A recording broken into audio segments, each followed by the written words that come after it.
আসসালামু আলাইকুম। আজকে আমরা R15B3 ইন্দু বাইকটির বলেস্টার চেঞ্জ করব, রোলার বলেস্টার লাগাবো। তো প্রথমে আমরা বাইকের সামনের সাইডটি খুলে নিব।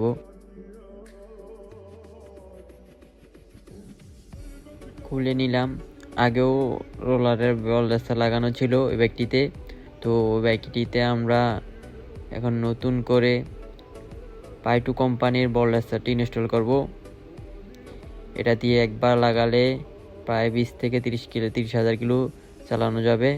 তো তাই আমরা এই গাড়িতে পাইটুর বলেস্টারটি ইনস্টল করে দেব। তো বাইকের আগের বলেস্টারটি খুলে নতুন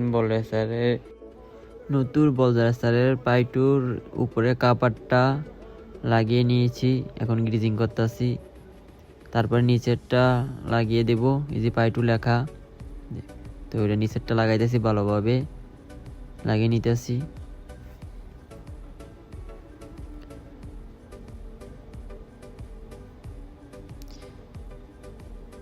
রোলার বলেস্টারে মূলত বেয়ারিং হচ্ছে এগুলো।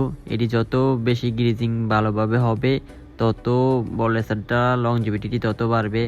তো এটা আমরা ভালোভাবে গ্রিজিং করে লাগিয়ে দিচ্ছি। প্রথমে আমরা নিচের বলেস্টারটা লাগিয়ে ভালোভাবে গ্রিজিং করতেছি। এটা যত বেশি গ্রিজিং হবে ততই ভালো সার্ভিস পাবেন। তো এটা গ্রিজিং করে তারপরে আমরা উপরটা গ্রিজিং করব। উপরটা গ্রিজিং করব। এখন গ্রিজ করে ভালোভাবে সেট আপ করে দিব, সেট আপ করে লাগিয়ে দিব। তো যারা আমাদের বাইক সার্ভিস করতে চান, আমাদের লোকেশন হচ্ছে জুরানপুর বাজার, দাউদকান্দি, কুমিল্লা। তো ভিডিওগুলো ভালো রাখলে লাইক, কমেন্ট, শেয়ার করবেন। আমাদের পেজটা ফলো দিয়ে পাশে থাকবেন। তো এই গাড়ির আমরা কাজ শেষ করে এখন ভালোভাবে ওয়াশ করে কাস্টমারকে বুঝিয়ে দেব।